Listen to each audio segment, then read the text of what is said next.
Legislative Assembly building. This is the second time I've spoken in front here. The last time we were able to do it out there in front of a podium, but they took the podium away when it started raining. And so here I am under the canopy by a sign here. You can still see the building in the back. I'm here speaking about fluoroquinolone antibiotics. These are the most prescribed antibiotics, and they are some of the most dangerous drugs available. They are toxic chemicals. They're not the traditional antibiotics cultured from living organisms that people think of. They are simply chemotherapeutic drugs that happen to kill bacteria. And so they are good drugs. They're useful in many situations, but they're incredibly dangerous, and doctors are not aware of this, and so they are prescribing them for things that they're inappropriate for. They're prescribing them far too often, prescribing them for runny noses and UTIs or urinary tract infections, and even for just in case, which is incredibly just ridiculous, because these drugs stand a substantial chance of causing horrific damage to people. They cause system-wide damage from head to toe, body, mind, and soul. Everything from hair falling out to the tendon ruptures or the telltale injury, but there's also cartilage lesions and any connective tissue, anything including the brain, the neuropathy, there's a psychosis that most victims go through due to the damage that the drugs do.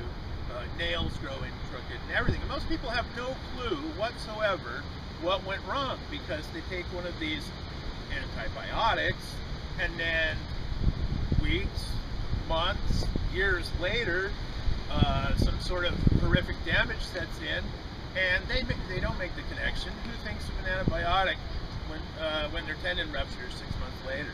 So that's what we're here addressing, is trying to raise awareness about these antibiotics by handing out cards. And we also have a petition that we're getting people to sign that asks a bunch of different things of the Legislative Assembly, and we'll also be working on Canada at a federal level, but here we're in the provincial level. And since I was here 2 years ago, an awful lot has changed, in America at least. In Canada, nothing's changed. In America, they've added additional black box warnings, which sounds real severe, but it's actually just a little line around the warning in the product literature for the doctor. But for the FDA, that's a pretty big step, and it usually comes with label changes. In this case, it did. They greatly restricted what these drugs are to be prescribed for. Urinary tract infections was taken off the list. Bronchitis, uncomplicated bronchitis was taken off the list. Pneumonia, uncomplicated pneumonia was taken off the list. So all kinds of things that doctors are giving these drugs out for in Canada are going to not be given to people in America. And what we're hoping for is that we can get Canada to recognize that these drugs that were made in America, or at least designed in America, and which the FDA is passing these.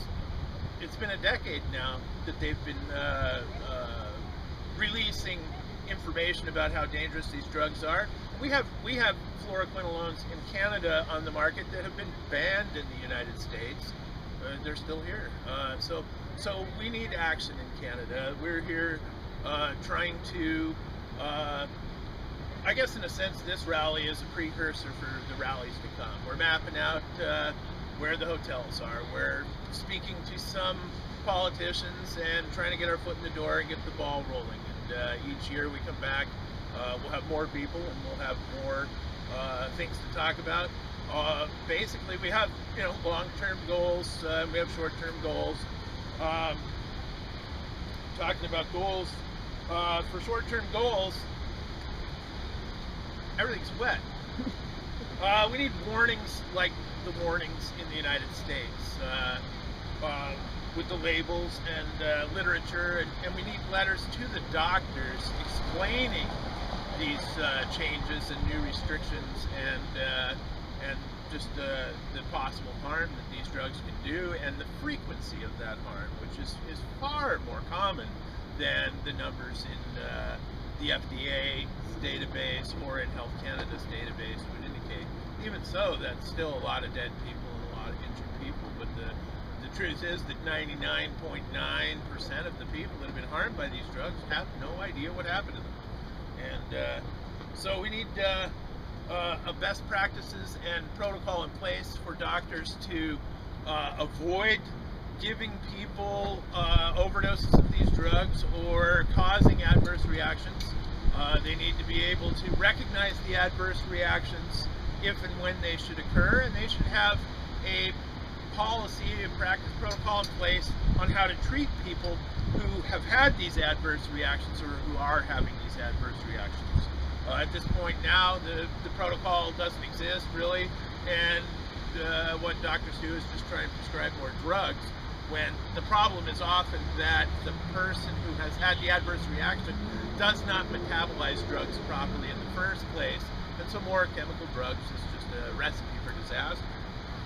We need ICD codes, the insurance codes, for all of the different possible levels of damage and so on and so forth. It needs to be recognized by the insurance companies and the medical industry, starting with fluoroquinolone toxicity, which is everything from anyone who's experienced even just a little anxiety when they've taken the drugs, or perhaps a little pain in their fingers, right through to the people who drop dead the first pill they take. And yes, it happens on a regular basis.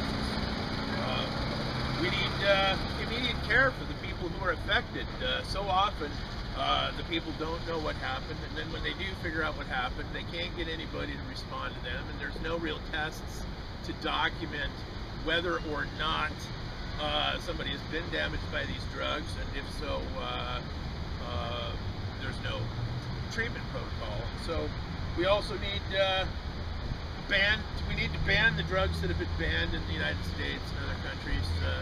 We need to take, I believe Floxin is still on the market here. It's not on the market in the United States. We need a great reduction in the number of prescriptions of these drugs. So like hundreds, they're prescribed hundreds and hundreds of times too often. 999 out of 1,000 times probably these drugs did not need to be prescribed. There would have been either no antibiotic needed whatsoever, or an antibiotic that isn't an atom bomb of the antibiotic world would have done the job and not had the risks of horrific damage that fluoroquinolones have. We also need to monitor what happens to people who do take fluoroquinolones, both for the well-being of the patient themselves and also to track what happens to establish accurate data. We don't need to just count, both systems in Canada and the United States count on doctors reporting themselves and turning themselves in basically for harming their own patients, and so the system fails miserably to capture anything close to the number of people that have been harmed by any drugs. These ones just happen to stand alone as being particularly harmful, and also because of the delayed reactions, particularly people are unaware of them more so than the damage from most drugs.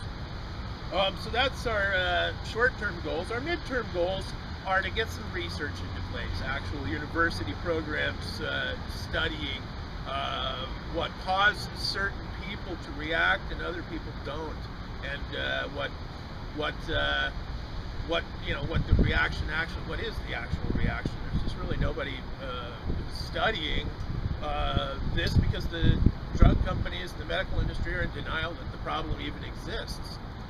So we need the government to step up and face the pharmaceutical industry, and even sue the pharmaceutical industry and get money back. The pharmaceutical industry has cost Canada, Ontario, paying OHIP, the Ontario insurance program for the patients, the citizenry of Ontario. These patients that have been harmed are racking up huge medical bills, and that shouldn't be something that the people have to pay for. That should be the responsibility of the pharmaceutical companies. But we need a massive, massive lawsuit against the pharmaceutical companies from the various provinces or from Canada. We also need supplemental income for the people who have been damaged by these drugs, not just immediate recognition and some disability payments or whatever, but most of us are facing such an array of difficulties and medical problems that that we need extra income for everything from traveling to and from doctors more often, so on and so forth.